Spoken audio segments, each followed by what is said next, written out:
5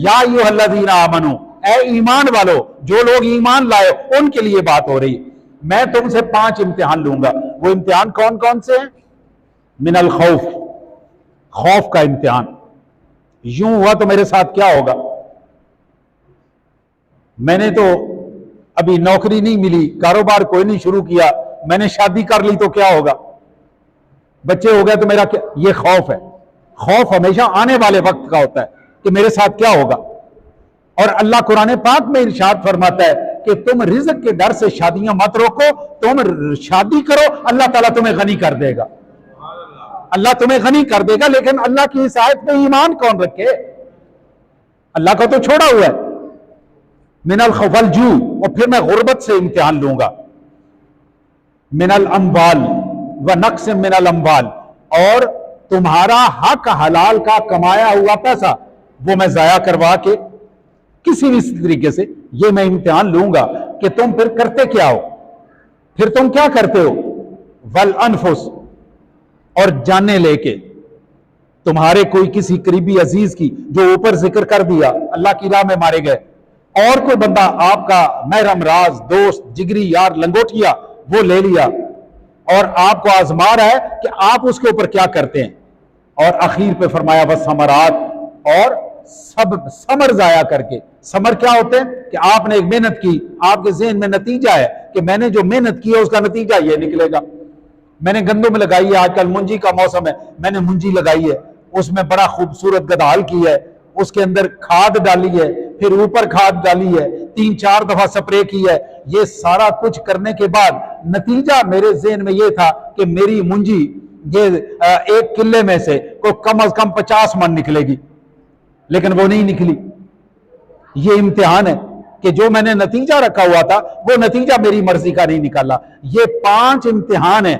ان 5 امتحانوں کے بعد پھر آگے کیا فرمایا؟ وَبَشِّرِ الصَّابِرِينَ، جنہوں نے ان 5 امتحانوں میں صبر کیا، جنہوں نے ان 5 امتحانوں میں صبر کیا، ان کے لیے خوشخبری ہے۔ خوشخبری ان کے لیے، کن کے لیے؟ جو ان امتحانوں میں صبر کرنے والے ہیں۔ جو صبر نہیں کرے گا اس کے لیے خوشخبری نہیں ہے۔ اب اس کے حل بتائے کہ اگر یہ امتحان آ گئے تو صبر تو کرنا ہے، اس صبر کے ساتھ ساتھ کیا کرنا ہے جس سے یہ مشکل ہمارے لیے آسان ہو جائے؟ آئیے وہ بتاتے ہیں۔ آیت نمبر 156، الذین اذا اصابتہم مصیبہ، اور جب ان پر کوئی مصیبت آن پڑتی ہے، غربت آ گئی، خوف آ گیا۔ ایک خوف ہمارے اندر خواہ مخواہ پڑا ہوا ہے نا، ایک خوف جو میرے پاس تعویذ لینے کے لیے آتے ہیں، مفت کا خوف، کسی بات کا نہیں، سایہ ہو گیا۔ سایہ پوچھو کیا ہے؟ پتہ نہیں سایہ کی ہوتا۔ میں کئیوں سے انٹرویو کر چکا ہوں کہ بھئی وہ سایہ ہوتا کیا ہے؟ آپ یقین کریں کسی کو نہیں پتا سایہ کیا ہوتا ہے۔ ہم خواہ مخواہ ڈرے ہوئے ہیں، میں آگے ٹرنا تو پیچھے پیچھے کو بندہ ٹردا ہوتا ہے۔ دلیرو تساں کشمیر فتح کرنا ہے، تساں کشمیر فتح کرنا ہے، اسرائیل کو تساں جا کے تو فلسطین چھیننا ہے، ہم نے سری لنکا میں جا کے تو اپنے مسلمانوں کو ان سے روہنگیا میں آزاد کروانا۔ پیچھے بندہ ٹردا ہے اور میں اسے ڈرا ہوا، وہ کوئی سامنے آئے تو ڈرو نا۔ قبرستان مردوں سے بھرا ہوا ہے، قبرستان میں سے نہیں گزر سکتے کہ وہ مردے آپ کو پکڑ لیں گے۔ جو مردوں سے ڈرا ہوا ہے وہ ایسے ہندو سے کیسے جان بچائے گا جس کے ہاتھ میں بم بھی ہے اور وہ جیتا جاگتا آپ کے سامنے کھڑا ہوا ہے؟ جو مردوں سے ڈرا پڑا ہے وہ ان سے کشمیر چھینے گا؟ الذین اذا اصابتہم مصیبہ، اور جب انہیں کوئی مصیبت آ جاتی ہے تو وہ کیا کہتے ہیں؟ قالو، وہ زبان سے کہتے ہیں انا للہ و انا الیہ راجعون، ہم نے یہ مرنے کے لیے رکھا ہوا ہے کہ کوئی بندہ فوت ہو گیا تو ہم انا اللہ پڑھ لیتے ہیں۔ اصل میں کوئی بھی مصیبت آ جائے، چھوٹی سے چھوٹی کوئی پریشانی آ جائے، سب سے پہلے کیا کہنا چاہیے؟ انا للہ و انا الیہ راجعون، یا اللہ ہم تیری طرف سے آئے تھے، ہم تیرے ہیں، انا للہ تیرے ہیں، ہمارا سب کچھ تیرا ہے، وَإِنَّا إِلَيْهِ رَاجِعُونَ، اور ہم نے تیرے سامنے حاضر ہونا ہے۔ پہلے یہ بات کریں، اس کا ورد کریں، اور 2 چیزیں پہلے بتا دی، اور وہ کون کون سی بتائیں؟ یا ایھا الذین